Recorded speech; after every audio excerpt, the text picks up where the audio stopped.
تو بھائی قرآن میں جانور بولتے ہیں، قرآن میں جانور بولتے ہیں. بھیڑیا بولا، یعقوب نے بلایا اصحاب کہف کے لیے، کتا بولا. ارے بھیڑیا بہت بڑی چیز ہے، کتا بہت بڑی چیز ہے. قرآن کہتا ہے چیونٹی بولتی ہے. تو اب حیرت نہ ہو، اللہ چاہے تو چیونٹی بولے، بھیڑیا بولے، کتا بولے. یہاں بھی بولا، اور جب بھی بولتا ہے نبی کی کوئی بات کرتا ہے. یہاں بھی یہی مسئلہ تھا. کہاں پہ رکی تھی بات؟ ڈنڈا مارا کا بھاگ گیا. جملہ کیا کہا؟ بہت بے غیرت بھیڑیا ہے، میں بھگا رہا ہوں اور تو بھاگتا نہیں. بھیڑیا عربی بولا کہ میں بے غیرت نہیں ہوں، مکے والے بے غیرت.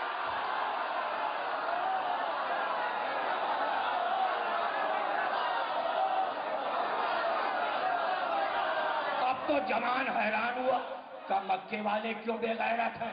کارے نبی آ گیا، اب تک کلمہ نہیں پڑھا، اسے پتھر مار رہے ہیں، اس سے بڑی بے غیرتی کیا؟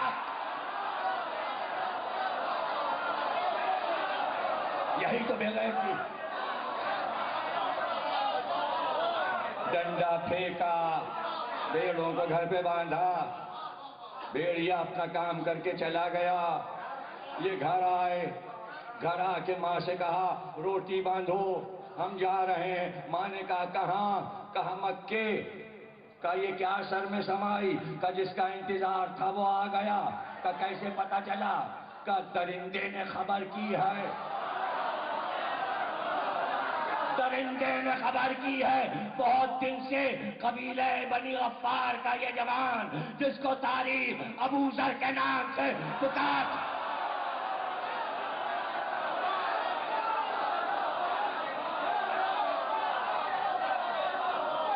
چلے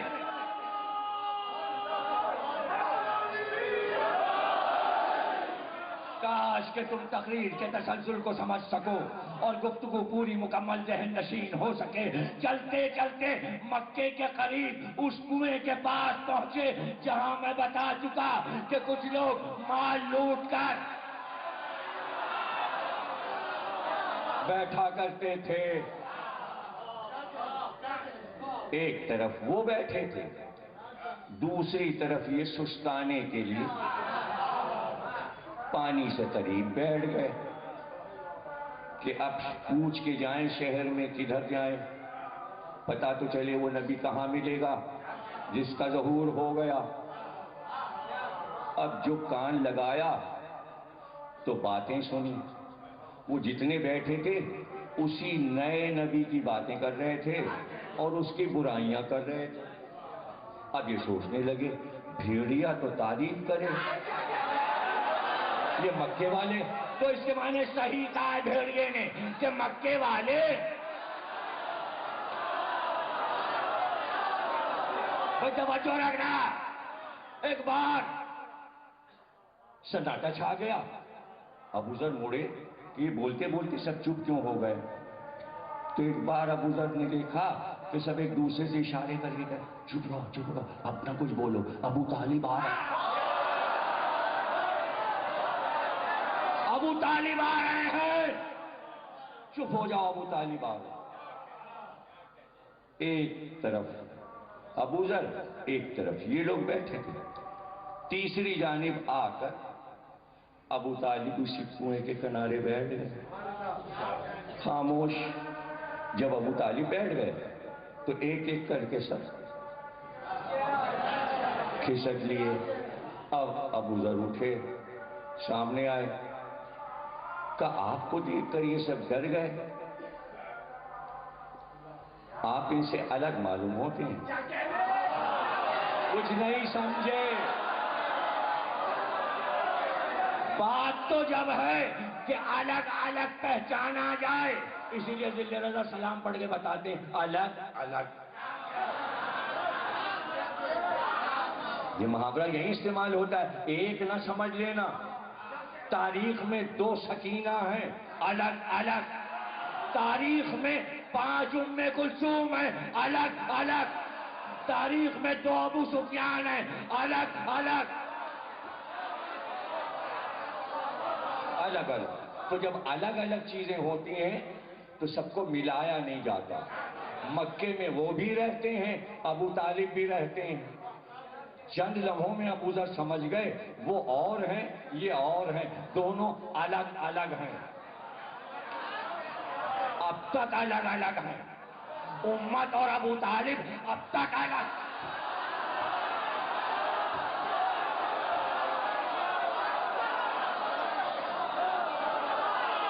اب تک الگ۔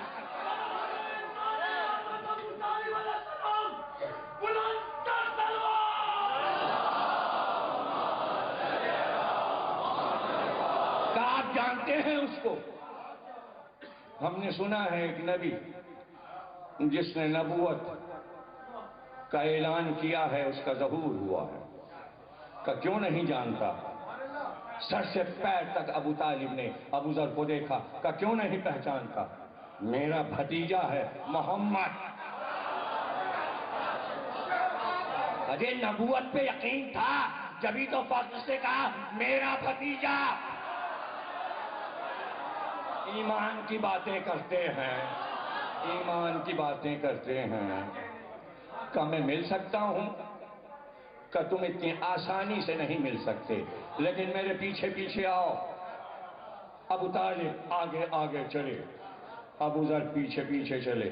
ایک جگہ ابو طالب رکے، وہاں شاہراہ سے ایک گلی جا رہی تھی، کہ سامنے وہ گلی میں دروازہ دیکھ رہے ہو؟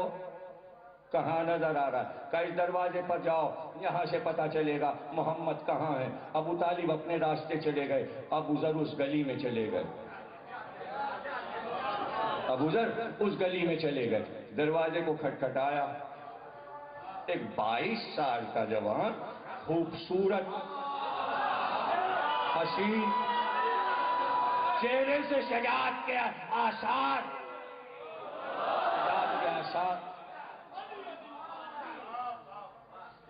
باہر آیا۔ کیا بات ہے؟ کہ میرا نام ابو ذر ہے، قبیلہ بنی غفار سے آیا ہوں، سنا ہے کہ نبی کا ظہور ہوا ہے، کلمہ پڑھنا چاہتا ہوں، زیارت کرنا چاہتا ہوں۔ کہ تمہیں یہاں کس نے بھیجا؟ کہ ایک بزرگ نے بھیجا ہے، جن کا نام مکے والے ابو طالب لے رہے تھے۔ اس جوان نے کہا وہ میرے باپ ہیں۔ ابو ذر نے کہا آپ کا کیا نام ہے؟ کہ میرا نام جعفر ہے، میں ابو طالب کا بیٹا ہوں، میں ابو طالب کا بیٹا ہوں۔ کہ تو آپ پتہ بتا سکتے ہیں؟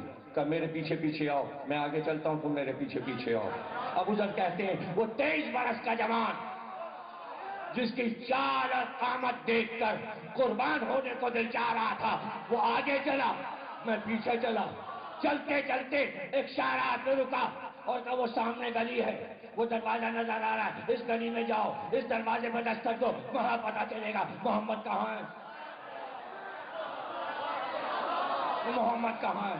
اور یہ کہہ کر وہ اپنے راستے چلے گئے۔ ابو ذر کہتے ہیں وہ اپنے راستے چلے گئے، میں اس گلی میں پہنچا، میں نے دروازے پر دستک دی۔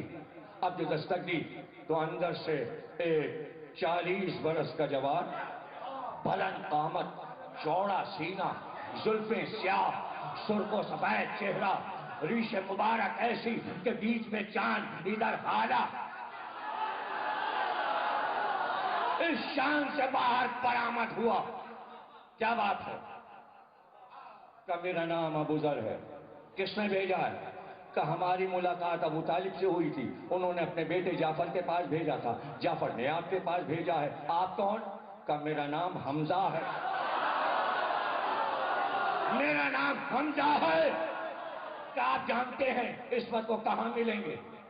کہ میرے پیچھے پیچھے آؤ، میں آگے چلتا ہوں، تم پیچھے پیچھے چلو، ابھی پتا چلے گا وہ کہاں ہے۔ ابو ذر کہتے ہیں وہ آگے آگے چلے، میں پیچھے پیچھے چلا، لیکن جب وہ چل رہے تھے میں نے محسوس کیا مکے کی زمین ان کے قدموں سے ہل رہی،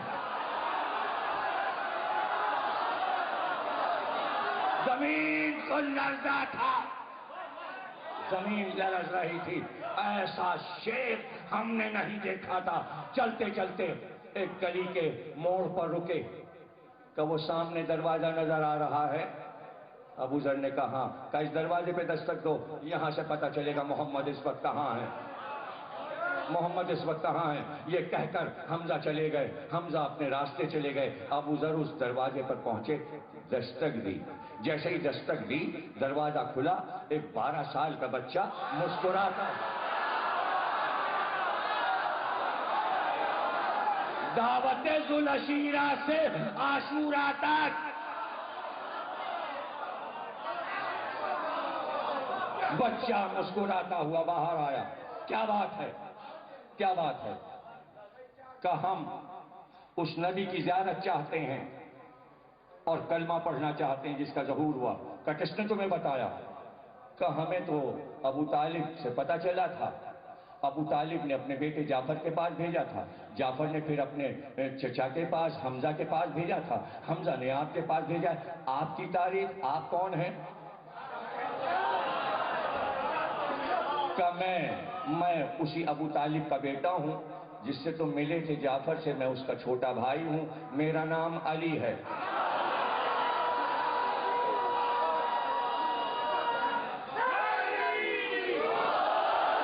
میرا نام علی ہے، میں آگے چلتا ہوں، تم میرے پیچھے پیچھے آؤ۔ ابو ذر کہتے ہیں وہ بچہ آگے آگے چلا، ابو ذر پیچھے پیچھے چلے۔ اس دن سے ابو ذر نے علی کا پیچھا نہیں چھوڑا۔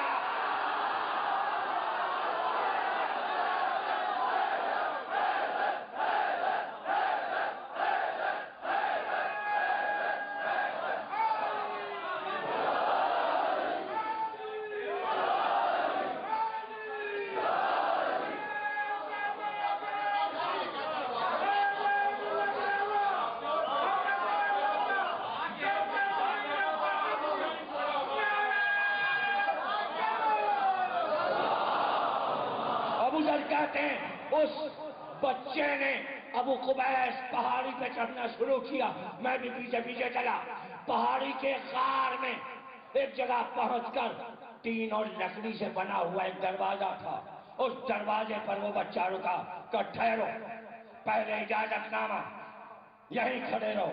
ابو ذر کہتے ہیں وہ بچہ اندر گیا، اور اس کے بعد بس پھر جو منظر ہے وہ کہتے ہیں کہ ایک بار اس بچے نے پورا دروازہ کھول دیا کہ تم جس کا جمال دیکھنا چاہتے تھے وہ سامنے جمال۔ اب پتہ چلا امت کو نبی کا جمال علی نے دکھایا۔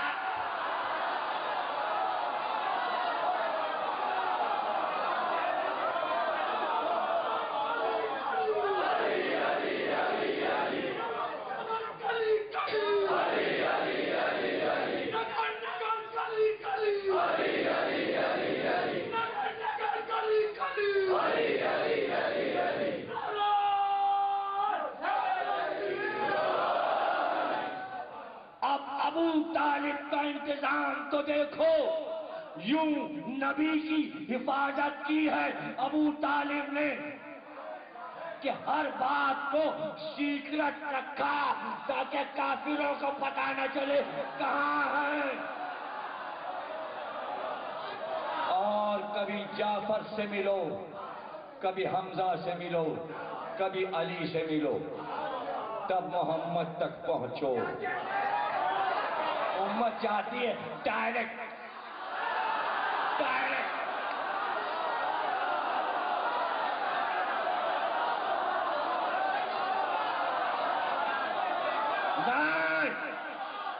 اہل بیت کے بغیر محمد نہیں ملیں گے، منہ ہی نہیں لگاتے۔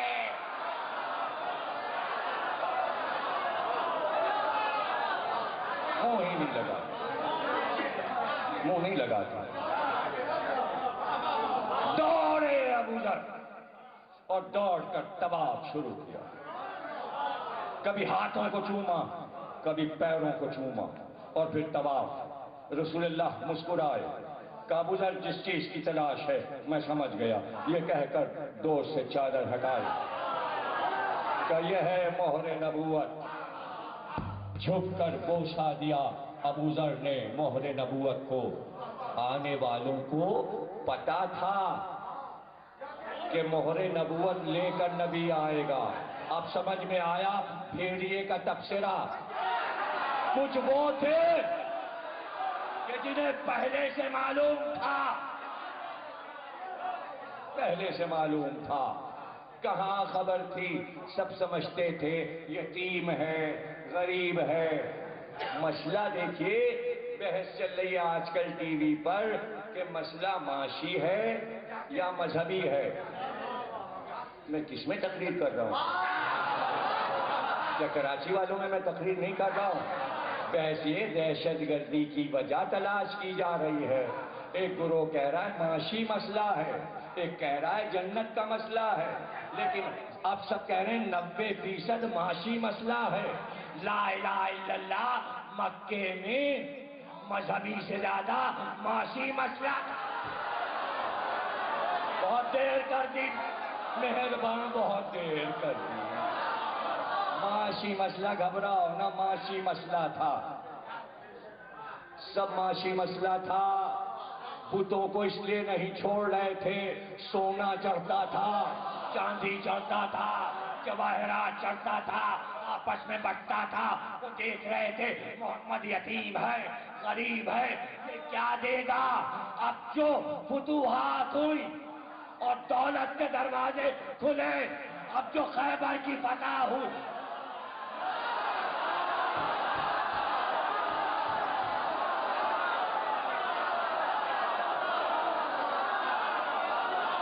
خود بھول گئے، لات و عزا یاد نہ رہے، لات و منات یاد نہ رہے، محمد نے سونے کا پہاڑ بنا دیا۔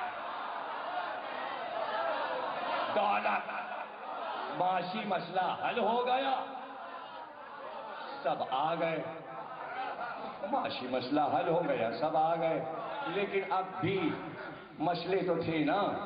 دولت ٹھہرتی کہاں ہے؟ خرچ بھی ہو جاتی ہے، بڑھ بھی جاتی ہے، وراثت میں تقسیم ہو جاتی ہے۔ 5 بیٹے ہوں تو ان میں گئی، کچھ نواسے پوتے لے جاتے ہیں، بھتیجے بھانجے لے جاتے ہیں، چچزاد بھائی لے جاتے ہیں، کہاں ٹھہرتی ہے؟ ادھر سے ادھر گھومتی رہتی ہے دولت۔ ختم ہو گئی، اور چاہیے 10 برس میں کس کی آئی، کس کی گئی، کس کی آئی، کس کی گئی۔ تو کبھی کبھی پھر لائن میں لگے ہوئے، پھر کھڑے ہیں مسجد نبوی کے دروازے پہ، سرکار مال غنیمت حصہ، ہاں ملے گا، ٹھہرو۔ اچھا، ہاں بیٹھو، ہاں بیٹھو، ان کا بھی نام لکھ لو۔ ہاں اچھا، ہاں لکھ لو،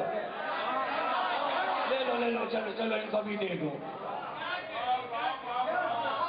مگر جب خوش ہو، جب چہرے پہ مسکراہٹ ہو تبھی تو آگے بڑھیں گے۔ لیکن یہ بھی لکھا ہے کتابوں میں، جب جلال میں آ جاتے تو گھر سے ہی نہیں نکلتے تھے۔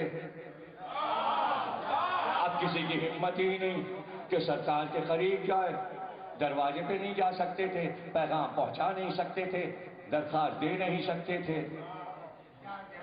اب اگر تمہیں پڑھنا ہے تو کتابوں میں پڑھ لو، ورنہ ویسے CSS کی کتاب جو ہے اس میں کورس میں چلتی ہے، بہت مشہور کتاب ہے، پڑھائی جاتی ہے، اس میں ایک خط ہے، اس میں بھی یہ بات لکھی ہوئی ہے۔ اور وہ اتنی سی بات لکھی ہے کہ جب کسی کو سرکار سے بات کرنا ہوتی تھی اور سرکار جلال میں ہوتے اور ناراض ہو جاتے تھے اور گھر سے نہیں نکلتے تھے تو پھر سب جاتے تھے در سیدہ پر،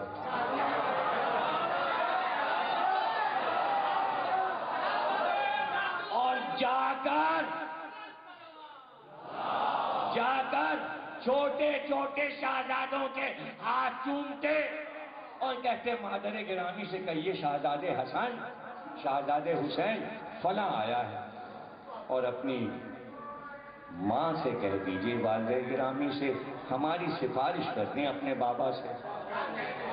اب جس کے لیے بیوی کہہ دے، رسول اللہ بلا لیتے تھے، اس کی ضرورت سن لیتے تھے، بات ہو جاتی تھی، گفتگو ہو جاتی تھی۔ یہ سب کو معلوم ہے، اسی لیے یاد دلایا تھا، یہ دروازہ بھولنا نہیں۔ تو میں نے کیا کہا تھا ابھی؟ بغیر وسیلے محمد کے پاس نہ امت اس وقت جاتی تھی اور نہ اب جانا چاہیے۔ آپ جانا چاہیے وسیلہ تلاش کرو. قرآن کہتا ہے وسیلہ اہل بیت سے بہتر کون؟ وسیلہ اہل بیت سے بہتر کون؟ ایسے میں اچھے دن گزر رہے تھے، مال غنیمت آ رہا تھا، سورے اتر رہے تھے، مسجد نبوی میں نمازیں ہو رہی تھیں، سجدے ہو رہے تھے، وضو ہو رہے تھے، مدینے میں چہل پہل تھی، سب خوش تھے، سب کے مکان بن گئے تھے، اچھا دور آ گیا تھا، برا وقت گزر چکا تھا. ایسے میں ایک آیت اتری، آیت عذاب تھی. اللہ نے کہا اگر تمہاری امت بھی اللہ سے سرتابی کرے گی ہم سب کو جہنم میں پھینک دیں گے. اب پتہ نہیں بھائی بھیڑیے نے کیا کہا تھا، امت پہ اس آیت کا اثر ہوا کہ نہیں ہوا، لیکن سرکار دو عالم پہ بہت اثر ہوا. خوب روئے، بہت روئے، گریہ تاری ہوا. اتنا گریہ تاری ہوا اس آیت کے بعد، بار بار اللہ کی بارگاہ میں کہا پروردگار بھائی آیا عذاب آئی. اب نبی کا کیا عالم ہے، یہ تو ہے رحمت للعالمین. اتنا گریہ تاری ہوا کہ روتے روتے گھر سے نکلے اور نکل کر صحرا میں چلے اور ایک پہاڑی کے سائے میں وہیں بیٹھ گئے اور گریہ ہے کہ بندگی نہیں. سنا ہے نا آپ نے، نوح اپنی قوم پر 900 سال روئے. کوئی ایسا بھی نبی ہے جو اپنی قوم پہ رویا نہیں؟